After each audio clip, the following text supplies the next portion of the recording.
Este programa é patrocinado pelos amigos e parceiros do Ministério Joyce Meyer.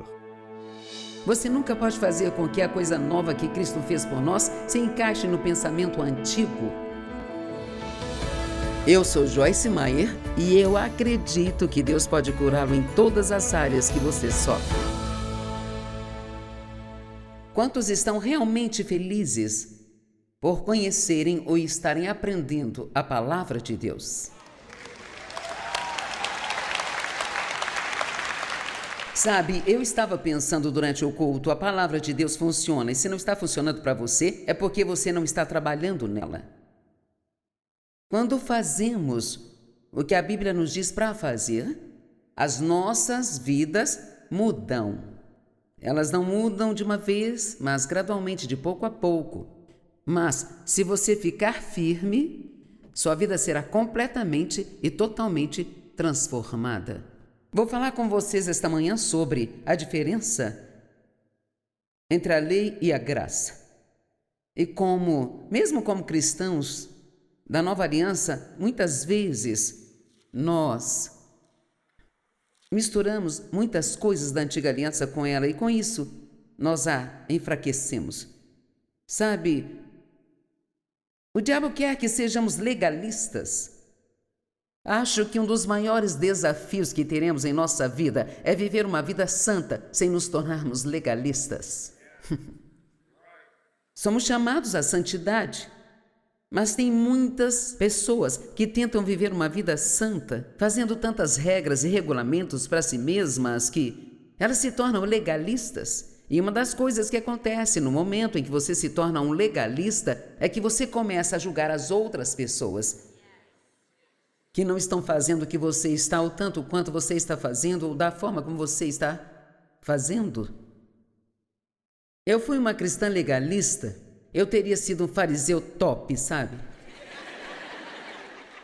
E imagino que eu tenho alguns amigos aqui que poderiam dizer a mesma coisa. Veja, Jesus fez muito por nós, mas realmente não podemos desfrutar isso até que aprendamos a deixar de lado o velho e tomarmos posse do novo. Eu quero começar em Mateus capítulo 9. Muita coisa acontece no capítulo da Bíblia, é incrível, mas Jesus começa aqui, ele entra num barco, ele atravessou para o outro lado, para Cafarnaum, e o verso 2 diz, e trouxeram-lhe um paralítico prostrado pela doença, e ele disse, seus pecados estão perdoados. Bem, os escribas e fariseus não gostaram disso, porque os religiosos nunca gostam de nada. Você nunca viu uma pessoa azeda até encontrar um religioso, eles são muito... Eu não estou falando de um cristão da nova aliança, feliz, abençoado, que vive pela graça de Deus. Estou falando de um velho legalista que segue um monte de regras e regulamentos e fica bravo com os outros que não estão fazendo o mesmo. E mesmo quando você faz algo bom, eles encontram algo errado com o que está fazendo, ainda que não estejam fazendo nada.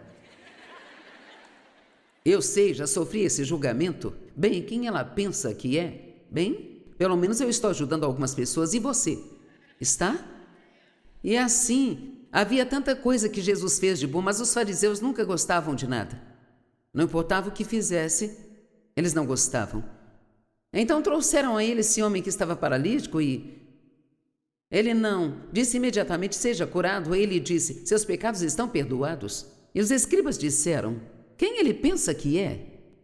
Verso 4, Jesus, conhecendo os seus pensamentos, diz, por que pensam mal em seus corações? É interessante lembrar aqui agora que Jesus conhece os nossos pensamentos. Amém? O Salmo 139 diz que ele conhece cada pensamento que vamos ter e cada palavra que vamos falar. Mas ele disse, ok, vocês não gostam do fato de eu ter perdoado os pecados dele, então deixe-me perguntar, o que é mais fácil? Dizer, levante-se e ande, ou seus pecados estão perdoados? E assim, só para provar a eles que ele tinha o poder de perdoar pecados, ele também curou o homem. Sabe, nós temos uma ideia engraçada sobre milagres. É como Quando nós pensamos em milagres, parece que sempre pensamos em cura, em um milagre de cura. E recentemente nós demos às pessoas a oportunidade de nos fazer algumas perguntas no grupo em que estávamos e elas disseram: Joyce, qual foi o último milagre que você viu? Eu pensei, o último milagre que eu vi foi a última vez que eu me olhei no espelho.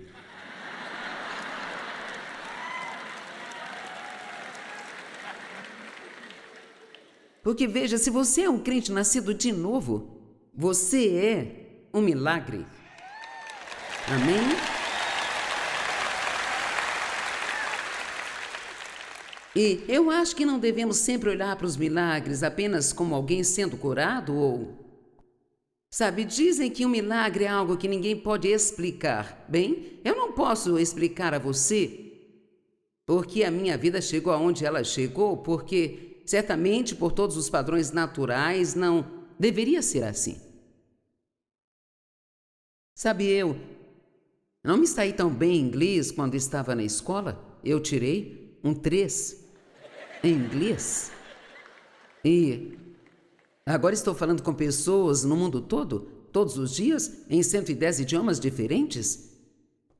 Eu mal passei em inglês. Agora, é claro, eu realmente não falo todas as línguas. O programa é traduzido para vários idiomas, mas, sabe, só para resumir, o que Deus fez na minha vida, a cura que eu tive, o que Ele me permitiu fazer.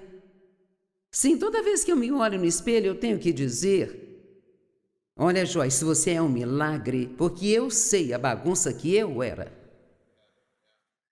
Cara, eu era tão confusa, eu fui abusada sexualmente na minha infância pelo meu pai e, sabe, a minha alma estava ferida, a minha personalidade estava bagunçada e nenhum dos meus pensamentos estava certo. Eu tenho andado com Deus agora há 45 anos e eu posso dizer que nesse período de tempo, meu marido provavelmente teve 20 esposas diferentes.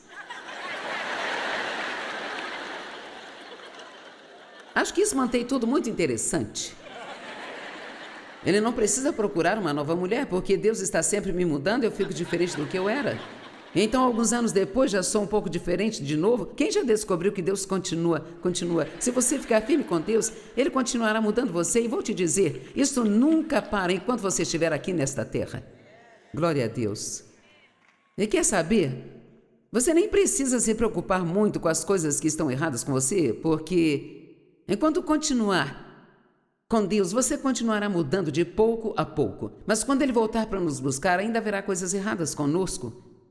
Mas a Bíblia diz que Ele não vai apenas voltar uma segunda vez. Isso não é uma boa notícia? Mas que nós seremos transformados num piscar de olhos. A palavra diz que Ele não está voltando para trazer salvação, mas para nos trazer, porque Ele já fez isso, mas para nos trazer uma completa salvação. E o que isso significa é que tudo o que ainda fazemos de errado, ou tudo que ainda está errado conosco, no piscar de olhos, seremos transformados. E isso é como abrir e fechar os olhos. Tudo que está errado em você será totalmente consertado. Esse não será um dia incrível. Amém? E assim Jesus foi em frente e curou o homem para que pudessem ficar satisfeitos, mas ainda assim não estavam, porque pessoas assim nunca estão. Então, no verso 9, ele chamou Mateus, que era um cobrador de impostos, e não gostaram, porque eles detestavam os cobradores de impostos. E, além disso, ele foi para a casa de Mateus para um jantar, onde Mateus chamou todos os tipos de pecadores, especialmente os piores, e eu estaria naquele grupo, e muitos outros cobradores de impostos, e agora os fariseus realmente ficaram furiosos.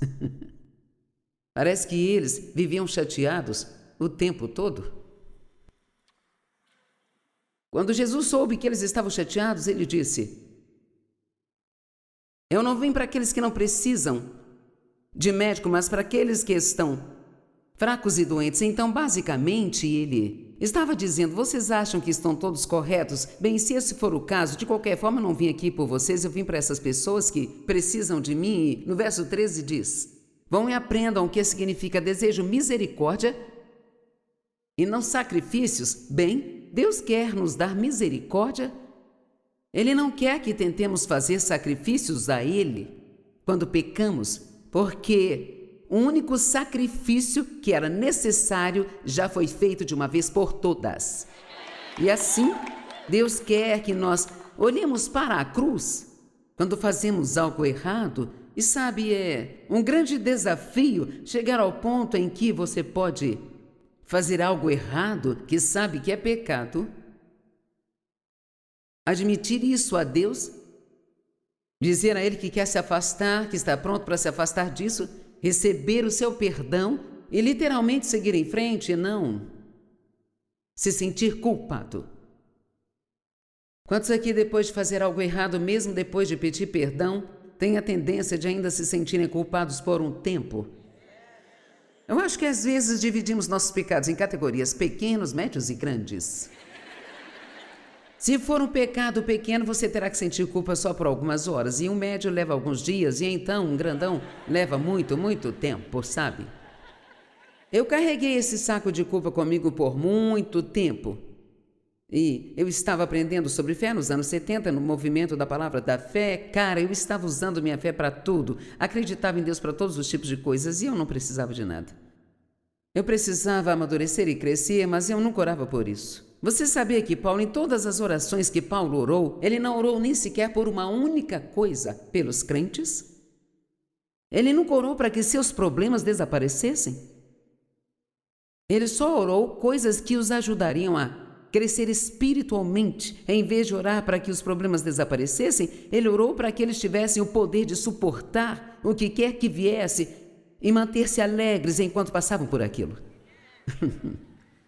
Acho que oramos errado. Não precisamos que os problemas desapareçam, precisamos ser fortes. Me ouviram? Precisamos ser mais fortes em espírito, porque o espírito forte de um homem o sustenta em suas dores e em seus problemas. No início deste ano eu sofri um acidente. Bem, na verdade fiz uma pequena cirurgia nas costas, tive uma estenose na coluna e eu fiz uma pequena incisão de 1 polegada, menos de 1 hora de cirurgia, e eu ficaria bem em 2 semanas.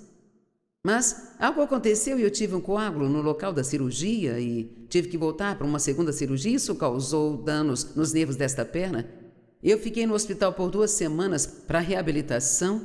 Finalmente, quando me liberaram para ir para casa com o andador, cheguei em casa, caí e quebrei essa outra perna. Então, acabei ficando numa cadeira de rodas por 2 meses e meio. Eu não vou entrar aqui em detalhes com vocês, mas no começo, a primeira coisa que eu disse a Deus foi: Deus, eu quero fazer isso direito. Eu quero agir como falo com as outras pessoas que deveriam agir quando têm problemas. Sabe como é fácil dar conselhos? Às vezes, quando você tiver um problema, se quiser saber o que deve fazer, apenas faça o que diria a outra pessoa para fazer, se ela vier até você com o mesmo problema. E então, Deus realmente me ajudou durante esse tempo. Eu realmente fiquei bem, fiquei calma, não reclamei ou resmunguei. Tive que ter cuidado para não me orgulhar de mim, porque então a coisa ficaria pior, sabe? Mas nós ficamos querendo entender tudo, não é mesmo? Por que isso aconteceu comigo? Por quê? Quando? E Deus só quer que confiemos nele. Então, durante esse período, só disse, sabe? Eu não sabia por que aquilo aconteceu, não fazia sentido, porque eu tive que cancelar conferências, eu não consegui encontrar nada de bom nisso, mas Deus sabe de coisas que nós não sabemos. E se não foi nada além de um teste, ainda assim foi bom para mim, porque temos que ter prática em algo para nos mantermos fortes. Quando você tem uma bagunça em sua vida, você ainda pode ser abençoado no meio dessa bagunça, se você lidar com isso do jeito de Deus. Veja, às vezes, somos muito crentes até termos um problema. Então nos tornamos um tipo diferente de pessoa. E não é assim que Deus quer que sejamos. Ele quer que sejamos estáveis ao passarmos pelas coisas, amém? Então, de qualquer forma, voltando a Mateus capítulo 9, Jesus foi comer com os cobradores de impostos, e claro, eles não gostaram. Então Jesus disse: vão e aprendam o que significa desejo misericórdia e não sacrifícios. Bem, eu tive muita dificuldade de entender essa escritura. Eu pensava: você deseja misericórdia e não sacrifício? Bem, o que ele quer que façamos é receber a misericórdia dele quando cometemos erros e não tentar fazer sacrifícios a ele, sabe? Porque o único sacrifício necessário já foi feito para sempre. E sabe, nos anos 70, quando eu estava aprendendo tudo sobre fé e usando a fé para tudo que eu precisava, Deus disse: se você quer usar sua fé para algo realmente grande, use a sua fé para ficar totalmente livre da culpa.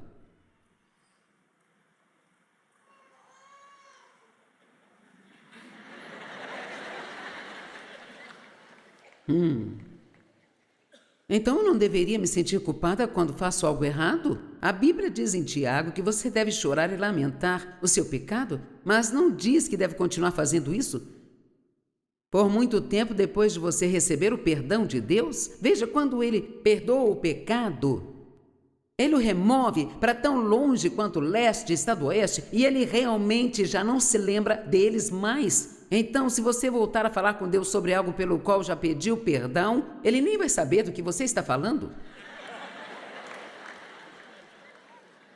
Vamos, isso vai te ajudar, mas vocês estão... Eu sei, porque é como se tivéssemos um problema real com isso aqui. Estamos desperdiçando o tempo de Deus. O Senhor me disse uma vez, quando estava carregando o meu pequeno saco de culpa, eu tinha feito algo errado, eu estava me sentindo culpada. Aí ele disse: será que você poderia aceitar o meu perdão, seguir em frente, porque eu tenho muito para você fazer e você não serve para mim nessa condição? Veja,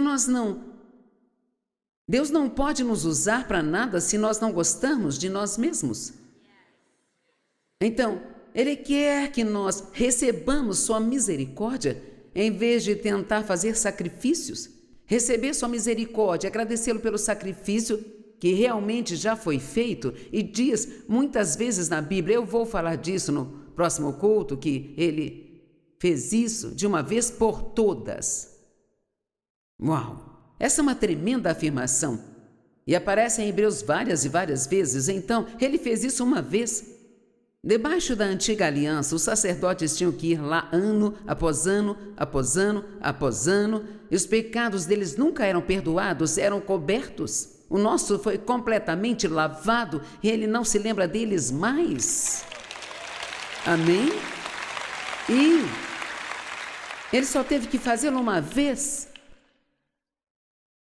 Sabia que todos os pecados que você vai cometer já foram perdoados? Ele não precisa pagar toda vez que você pecar, ele fez isso uma vez por todos nós. Isso significa que não há ninguém aqui, nem em outros templos, nem assistindo pela televisão, ninguém assistindo no computador, ninguém está excluído do perdão de Deus. Cada pessoa no mundo, não importa o que tenha feito, ela pode receber o mesmo perdão que nós recebemos.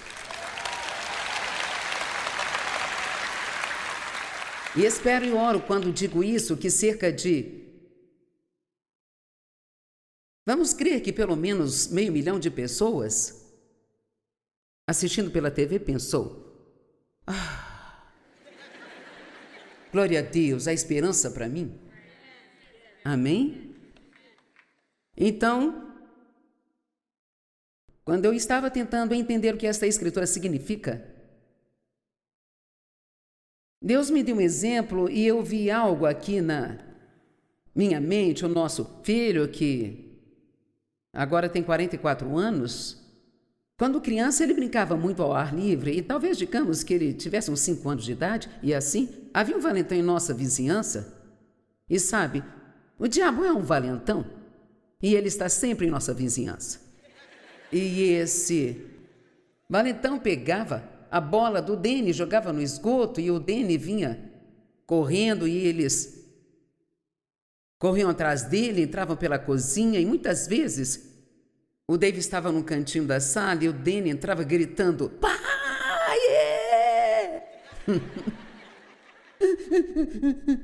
Eles jogaram minha bola no esgoto, pai. E vou te contar uma coisa, Dave pulava daquela cadeira e saía pela porta dos fundos. Ele dava com o que tinha que ser tratado.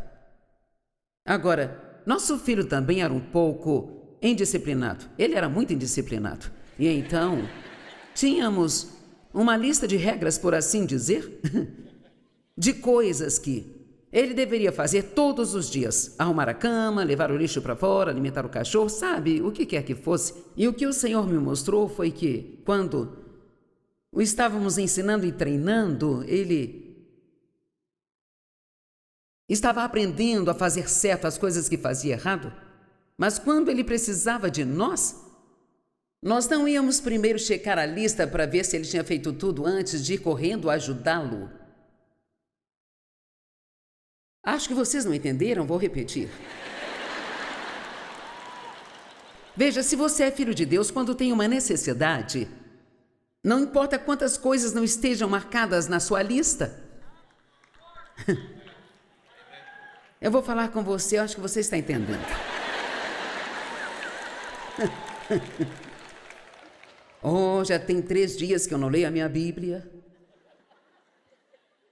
Ontem eu nem orei, eu simplesmente esqueci totalmente. Eu não pensei em Deus nem sequer uma vez, sabe? E de repente você tem uma necessidade, o diabo tentará fazê-lo pensar que você não merece que Deus te ajude, sabe? Mas na verdade nem precisa pedir, só precisa gritar, Pai! E quando fizer isso, ele virá correndo. E com o que quer que ele precise lidar, ele lhe dará. Mais tarde. Amém? Vocês estão meio, eu não sei, vocês estão, sei lá, esquisitos. Será que estou no lugar certo com a palavra certa, pessoal? Tudo bem, então ele passa agora para algo que parece um pouco estranho. Ele diz, verso 16, ninguém põe um pedaço de pano que não tenha sido lavado em uma roupa velha, pois tal remendo se rasga na roupa nova e um rasgo pior é feito. Então, se você não entende, naquela época, as pessoas consertavam tudo, não é como hoje, jogamos fora e compramos um novo. Mas eles consertavam as roupas quando rasgavam, e assim, ele diz, não pegue um pedaço de pano novo e coloque-o em uma roupa velha, porque essa roupa velha já foi lavada e encolheu. Mas se você colocar um remendo novo nela, quando lavá-la, ela vai encolher e rasgar de novo e vai piorar as coisas. Então ele vai dizendo, nem se põe vinho novo em odres velhos, porque se colocar a pele se romperá e será despedaçada, e então o vinho será derramado. Agora, isso é muito importante porque esse vinho representa... é um símbolo do Espírito Santo. Ele é símbolo do poder do Espírito Santo. Ele é símbolo do poder que Deus quer que seus filhos tenham e andem nele. É símbolo da graça, é símbolo do amor de Deus. Então ele disse, não queremos que o vinho novo seja derramado, então não podemos colocá-lo em odres velhos, o que ele está dizendo? Não podemos pôr. Você nunca pode fazer com que a coisa nova que Cristo fez por nós se encaixe no pensamento antigo. É por isso que a Bíblia diz que para receber o que Jesus fez por nós, nós devemos ter nossas mentes renovadas, está em Romanos 12, 2. Então, eu sinto um pouco que é isso que está acontecendo com muitos aqui. Eu ensino há muito tempo e... sabe, muitas vezes quando as pessoas estão quietas, estão aprendendo algo, isso é bom. Os pregadores gostam de uma multidão barulhenta, porque isso os faz pensar que todo mundo está gostando, mas David diz que quando o povo está batendo palmas e concordando, é porque eles já sabem tudo que estou pregando. Quando estão quietos, é porque estão aprendendo algo. E então...